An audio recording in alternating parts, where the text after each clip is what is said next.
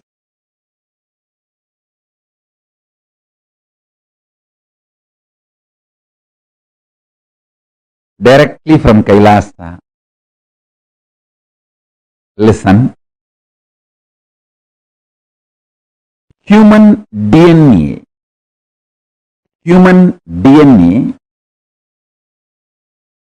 has ripe, grown. Now it is capable of creating a wormhole to receive the different reality and existence of the higher superconscious dimensions of the universe, like a portal. Receive the knowledge, powers and superconsciousness itself from the higher dimension and radiate it, manifest it. Work happened through this body is developing a powerful spiritual tool, mechanism, software, whatever word you want to use. I will use the word organism. That's the best word. A spiritual organism is developed. So the initiation can happen to all of you who are ready to receive. So now I am ready with the organism, spiritual organism, spiritual software, spiritual mechanism through which your DNA can open and create a wormhole, receive the knowledge, powers and superconsciousness of higher reality, Kailasa, what I call Kailasa, Paramashiva. You can now receive it and manifest it, radiate it in your life. Now I am ready with this whole mechanism, the whole organism. This is the work. It was happening through this body. Understand? Now, this is the greatest gift for the humanity. It is ready. In a very simple, easy, user-friendly way. Now, this is going to be shared with you all by the grace of Ganapati, Paramashiva, Parashakti, and all the beings of Kailasa. Mahā KAILΑSA is manifesting here. The whole organism has happened in such a way, just by initiation, the human DNA can open up, create a wormhole and receive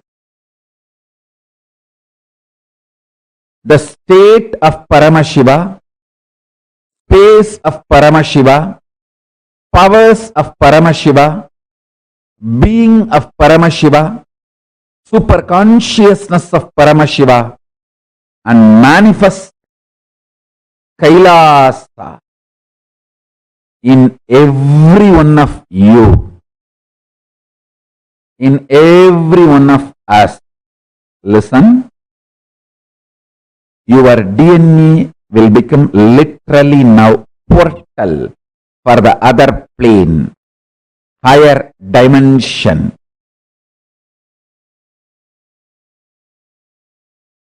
The superconscious space I call as Kailasa. Constantly something was happening in this body to better and better and better the whole initiation mechanism, organism, understand? Bettering the words of expression is the job of a teacher. Bettering the science of initiation is the job of the Guru.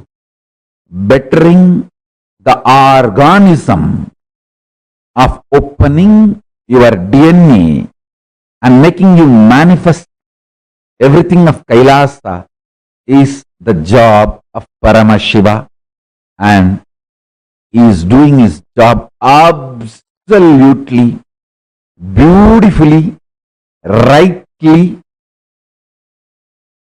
in bestest possible way.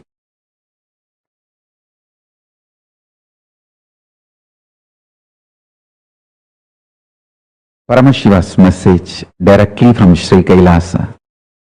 Listen.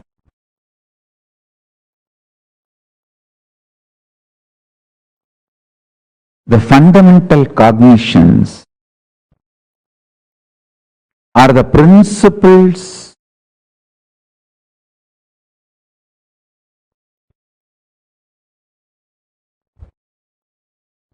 the foundation principles you cognize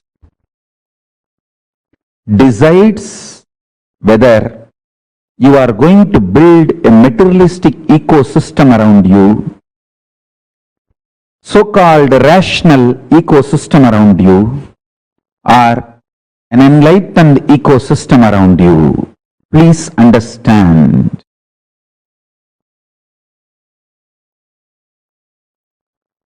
All the so-called conclusions of the science and rationality is not rationally rational or scientifically scientific. All the cognitions, politicians, social leaders trying to infuse into you are not absolute truth or absolute right. Understand? Neither the cognitions are absolute truth, nor they are rationally rational or scientifically scientific. But unfortunately, the cognitions you cognize decides the quality of life you are going to have. Understand? The ultimate Tyagi, Paramashiva, reveals all the truths as it is.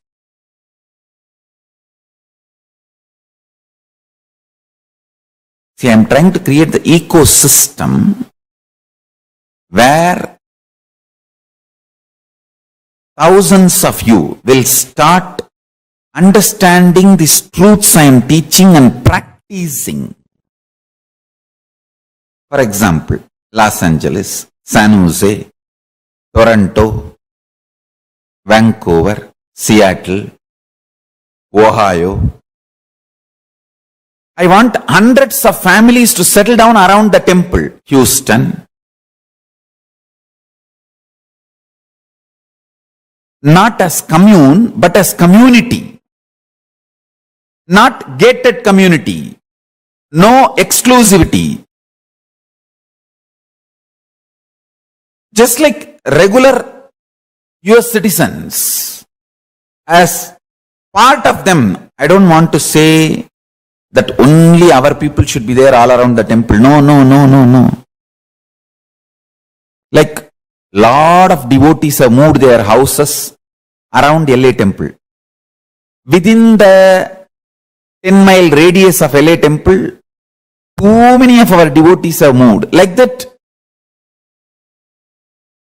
in the temple area, in that city, in 10-20 miles radius, at least few hundred devotees, few thousand Ananda Samajis settling down.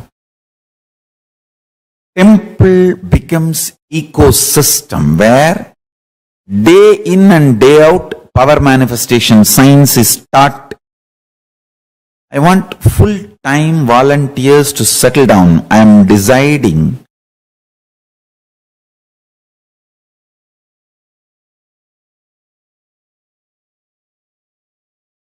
want to give this spiritual instruction. Take this as a spiritual guidance and instruction. All the temples all over the world start having all the devotees, disciples settling down around the temple, not as commune. Be very clear. I don't want to say only our devotees should be like a buy the land, build the home. No, no, no. Temple will be there. In that city, all of you settle down. Take this one thing as a fundamental. Every day come to temple, attend the satsang. Coming to temple once and attending the satsang should be the lifestyle. Settle down in that distance. Understand? Attending satsang from your home is different. Coming to the local temple and attending the satsang is 1,000 times greater. Because whatever is said and done, the energy radiated by deities, the linga. See, in your home, only Guru will be there. If you come to temple, Guru, Linga, Sangha, all three will be there. So nothing like having Guru, Linga, Sangha, all the three. So temple awakens a kind of a powerfulness and intensity and depth.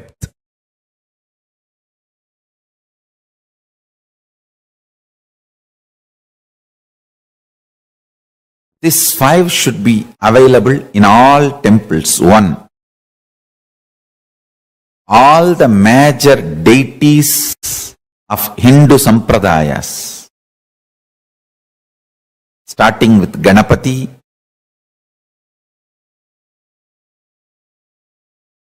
Shiva, Devi, Subramanya, Vishnu, Navagrahas, and each god's different incarnations, like a Vishnu. You should have at least Rama and Krishna. The pantheon of Hindu deities. Understand? And I am making this very clear. All my temple, the deities should be worshipped, maintained by devotees. Understand? You touching the deity, maintaining, cooking food, offering nevedyam, doing abhishekam, something happens to you inside. Paramashiva starts manifesting inside you. I am not saying our ancient tradition of having the priests and running the temple is wrong. No. I am absolutely for it.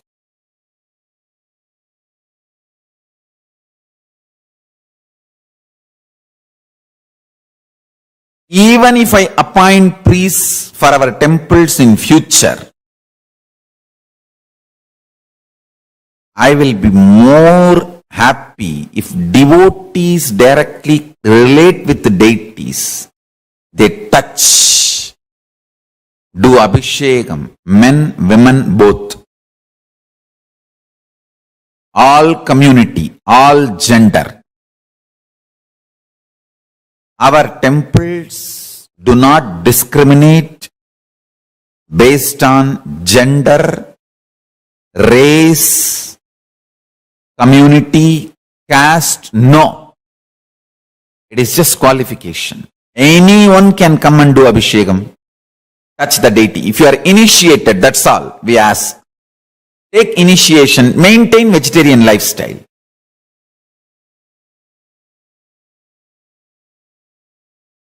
Even if we get priests in the future, maybe I will let the priest do the abhishekam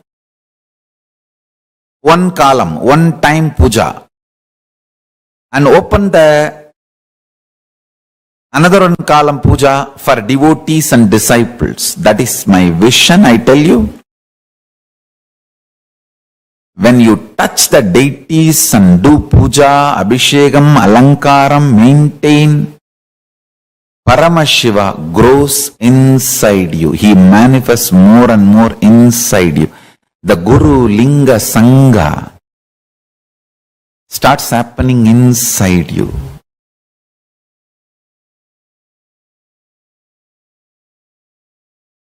This is what my vision of Kailasa. I want every US city to have one Kailasa. Every US city to have one Kailasa. Especially if there are more than 10,000 Hindus. I should use the word Hindus because unfortunately we are looking at only Indians as Hindus. We forget the Hindus from South Africa, Hindus from Mauritius, Hindus from Fiji, Hindus from other parts of the world. Hindus from Nepal, Hindus from Pakistan, Hindus from Bangladesh, Hindus from Sri Lanka. We don't even remember them. Hindus from Malaysia. So our temple should be Hindus-centric, not Indian-centric, Hindu-centric.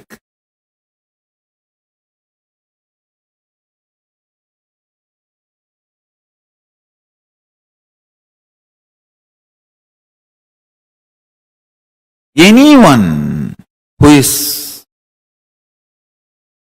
initiated can start practicing.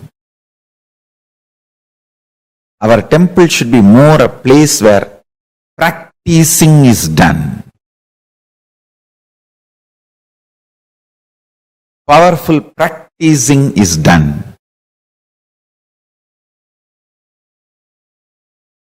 Understand?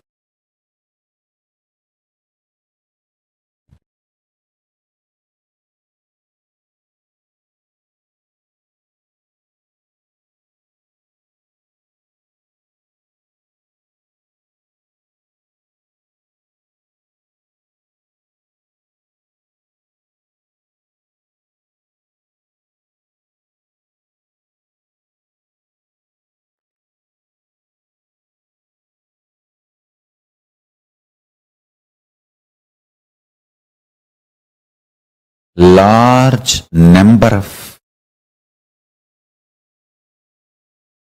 people should be benefited by the power manifestation signs.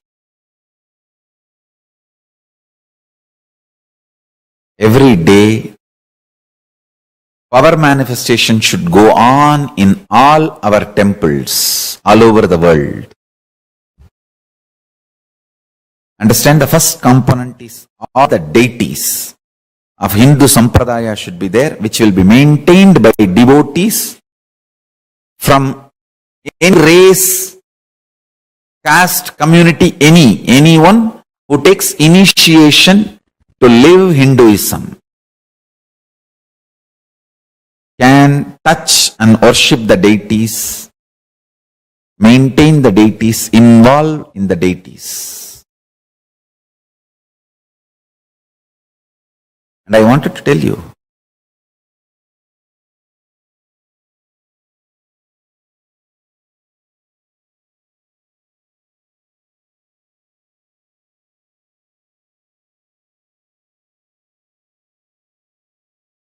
especially the deities we make are given birth properly as per Agama. So they become Archavatara. We are masters in this field.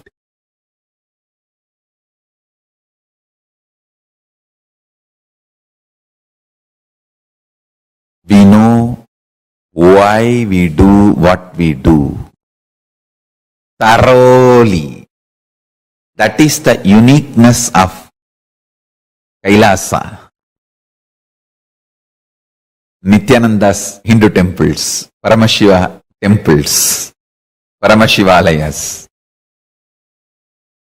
large size Hindu deities of all sampradaya. That's the first thing in all our Kailasas.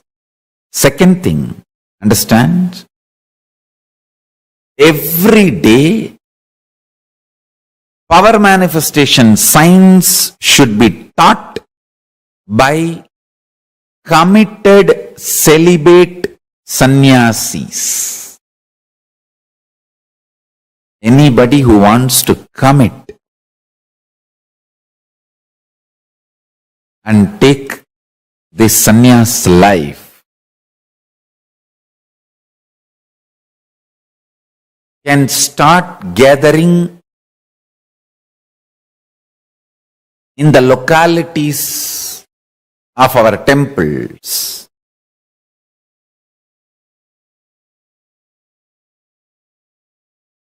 And start staying, start practicing. We will call them as apat sannyasis or even krama brahmacharis. It is like an under training. They take it up, they commit, they can be there as long as they want to continue in that path. Understand?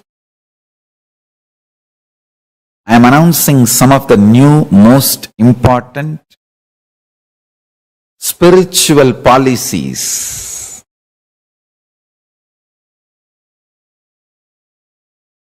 Kailasa should have deities first. Second, large number of sannyasis. Krama.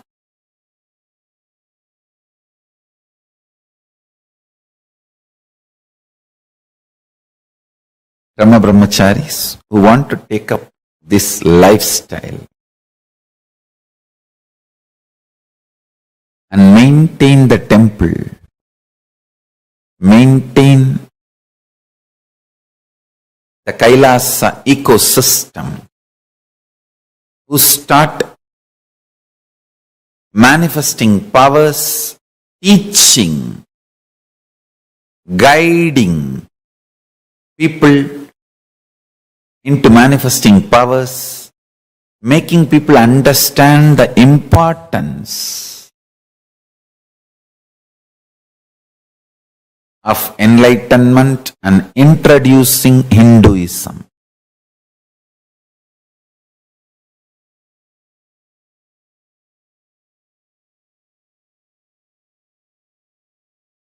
Understands? The whole ecosystem necessary for this. We should start focusing and manifesting it in every city where at least 10,000 Hindus are living. And a large library. Still Hinduism is in books. It has not yet come to the digital world. Still Hinduism is living in books, especially in home libraries. Still, we have not left the habit of reading books and learning Hinduism. So, as long as that reading books and learning Hinduism is there for Hindus, we should keep a huge library. Digitizing we will continue to do, but the huge library, physical library is required.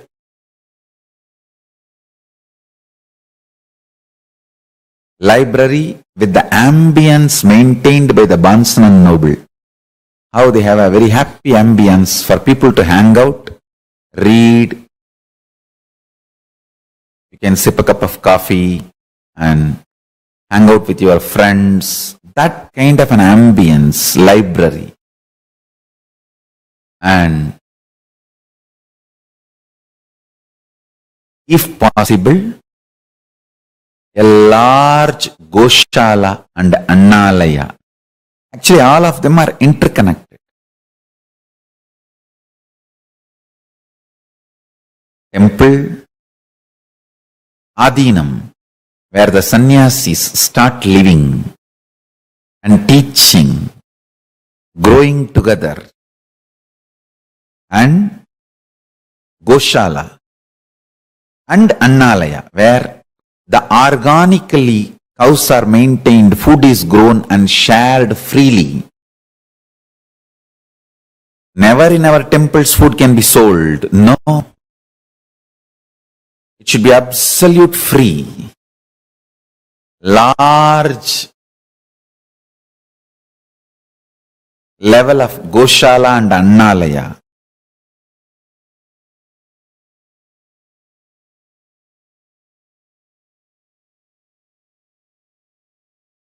Temple with large size deities, power manifestation, science, and enlightenment science taught by committed large number of sannyasis day in and day out.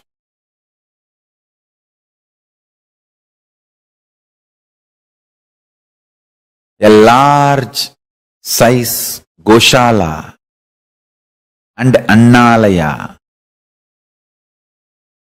Large size library with ambience similar to Bansan and Noble. Fifth, last but not least, at least few thousand families of devotees settled around the temple. This is a complete Kailasa ecosystem. So, anybody comes there, whether 7-year-old kid or 70-year-old man, he is given everything related to Hinduism, and Hinduism becomes just such a happy living lifestyle.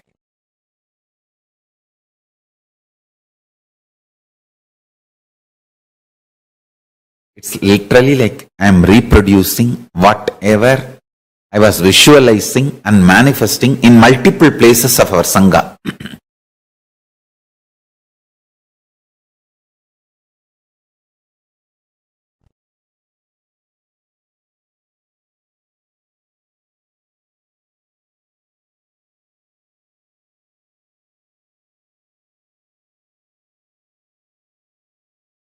N pregnancy to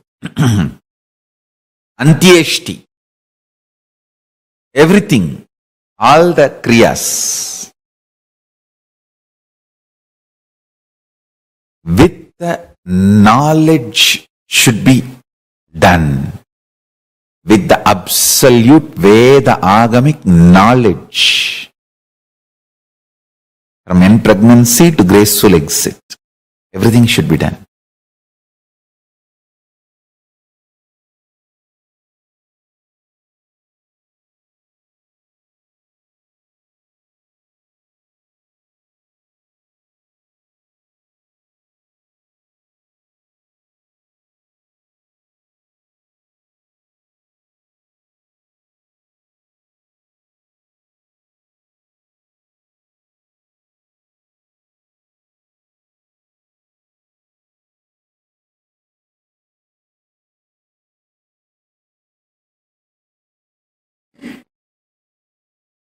these ecosystems all over the world will keep this whole enlightenment science alive.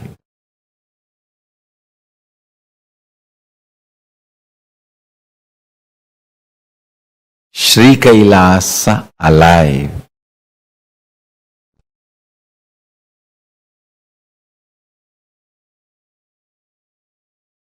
Everywhere, the local temples, ashrams, adhinams, universities, goshalas should start expanding and start adopting the best practices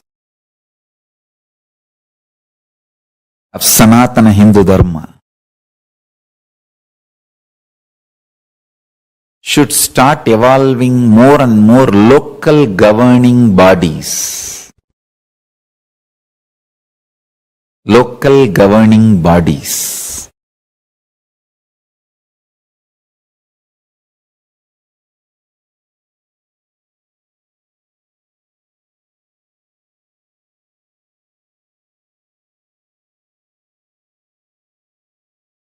Understand, end of the day,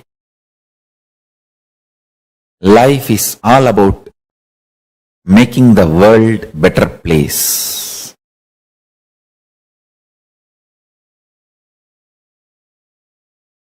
Thousands and thousands of people should be inspired and enlightened.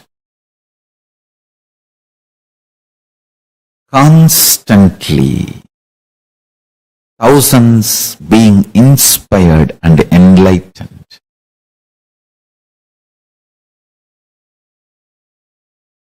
Helping, evolving, living, guiding, radiating the state, space, powers, superconsciousness of Paramashiva.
Yes. Did each of you understand with what Swamiji revealed just now? Can I request all of you to share? What did you all understand?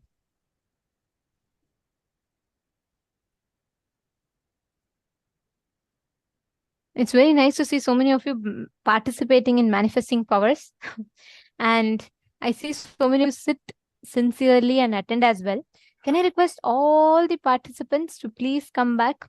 All those for whom it's night time and you're wanting to go for a break, please gather back. See, this is the very, very important truths what we are learning today. And also along with that, when we are preparing ourselves to receive these higher truths, the powerful cognitions, understand every single truth of what you're learning today, whether it is right now we learned about why Kailasa, what is the need for Kailasa to manifest. Now, Swamiji has given like so many beautiful, so many different extraordinary possibilities and powers for each of us, gifting so many sciences to humanity. Now, what is the need for Kailasa Why is Kailasa needed at this point in time? Because Hindu legitimacy, it restores Hinduism its legitimacy. Now, each of us have so many different possibilities. We have so many different streams of thoughts, streams of avenues that we can choose to manifest what we want as reality in life. But end of the day, Kailasa stands to restore that political legitimacy on the larger picture, but individually, Kailasa for us stands to give enlightenment, gift us the science of enlightenment. And that's what we've all been learning, and that's what Swamiji very beautifully revealed today in this session, right? Now, one important aspect is for all of us of Kailasa is to experience the state, space, powers, being, superconsciousness, and Kailasa of Paramashiva.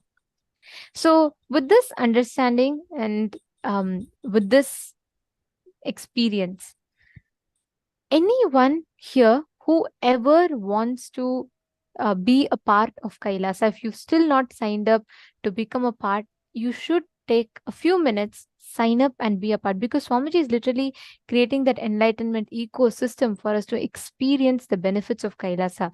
And actually, one very, very exciting thing is we have a beautiful set of projects that you all can be a part of, whether if you're able to invest your talent, like if you're someone good at video editing, or if you think you're good at photo editing, or you think you're good at any of these particular talents, or you think you can invest just your time and you're willing to get trained, we have a variety of options that you all can choose. Right after the next session, we're going to be having that. So I request everyone to gather and don't miss that session, because it gives you so many opportunities, so many different projects of Kailasas, and how you can be a part of any of them. So do not miss. Just after the next session at around 5:30 p.m. Do not miss. Please be there. And it's going to be a very, very important session. So don't miss that. Now, right with receiving this important initiation and this powerful cognitions, let us directly enter into the manifestation. Swamiji here revealed to all of us about Kailasa is all about manifesting the Paramashiva inside of you. Now, every one of you that are sitting here, the moment you connect to Paramashiva, you channel the Paramashiva, inner Paramashiva inside you, you just manifest and radiate that as experience. That is what we are going to be experiencing in this round of the power. Okay. What you're going to be doing is the same as last time. You all can go back to the same partners. Instead of scanning a word, you're going to be scanning an incident from that person. It's super cool. You can actually do it. It is very, very easy. You will be able to get flashes, like it'll actually appear in your third eye. What exact incident? Like if I say on 4th of August 2014, what happened in my life? You will be able to scan and identify what exactly happened on that day. What was the exact incident? Okay. So shall we all enter? Shall we all manifest this power? Okay. Come on. Please connect to your partners. Madonna, you can connect back with Ma Prithvi and Ma Marva, Ma Marianne, and I see a lot of you, Ma Sherigav. Come on, every one of you, please connect to your respective partners. You all can start with manifesting by scanning an incident from the person's life. What exactly happened on a particular date? So your partner can actually give you any particular date that they want of their choice. And you can scan that particular date. What exactly happened in their life? What was that incident like? Did they have some celebration, or did they go somewhere, or what was so memorable about that day? You're going to be scanning and identifying that, including the color of dress that they're wearing. Everything you'll be able to see clearly. So go on. Let's get started. I request all of you to connect and please start manifesting. Chant the Mahavakya. Nithyananda Paramashivoham Om Nithyananda Paramashivoham Om Nithyananda Paramashivoham